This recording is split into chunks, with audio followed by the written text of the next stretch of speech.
I'm now talking to Issa Shivji, who is the director of the Nereri Resource Center in Dar es Salaam and one of the co-organizers of our workshop.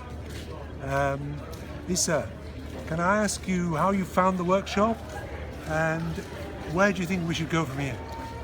Yeah, I mean, first for me, it was a conversation. It was a great conversation, and we were not quite sure when we first deliberated and recommended this particular format. But I think on the whole, you'll agree with me, it has come out well. And I think we had very intense 2 days discussions.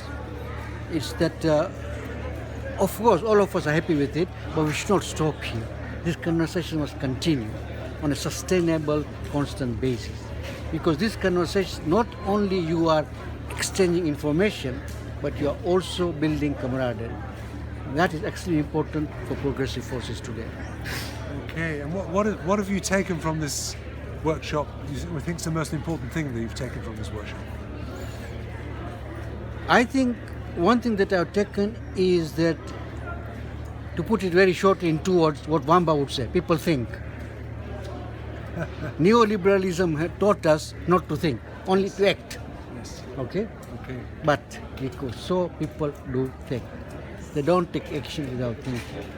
And that came out very clearly. And that was across the generations, which is very good in my view, because increasingly we are being told, and that may be true, that the younger generation don't read, do not want to concentrate, etc.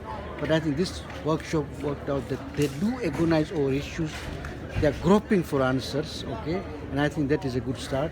And I think one thing that this workshop did was to bring that together in a sort of very crystallized form.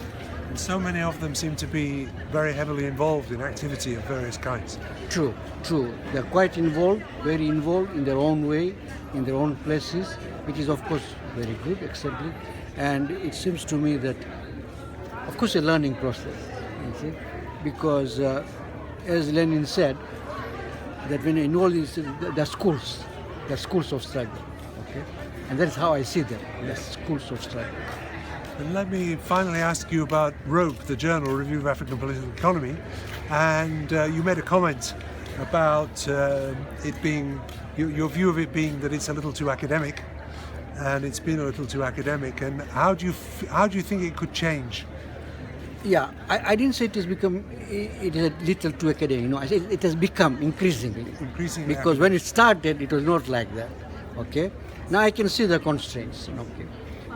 But I think we can still change it, and some of the reportage it carries is extremely important, and I really hope that you can make something out of these conversations, because if these conversations are edited well and presented well, it can be fantastic material. It can be fantastic material. In some cases, even better than the usual academic articles. So I really hope that we can do something out of this, you know. Bring out a couple of special issues, edited well, introduced, and so on. Okay, and we can use the website, of course. Of course, you can use the website. Definitely, you can use the website. And showing some edited versions of the workshop. Sure. On the website, of course, we can have longer versions and so on. Yes. We can have some of the interventions there and some of the presentations. Yeah. So I think there's big potential. And do you think that will help the process of certainly getting people together? Oh, sure. It will help. I think it will definitely help. Yeah. Okay. Thank you. Thank you very much.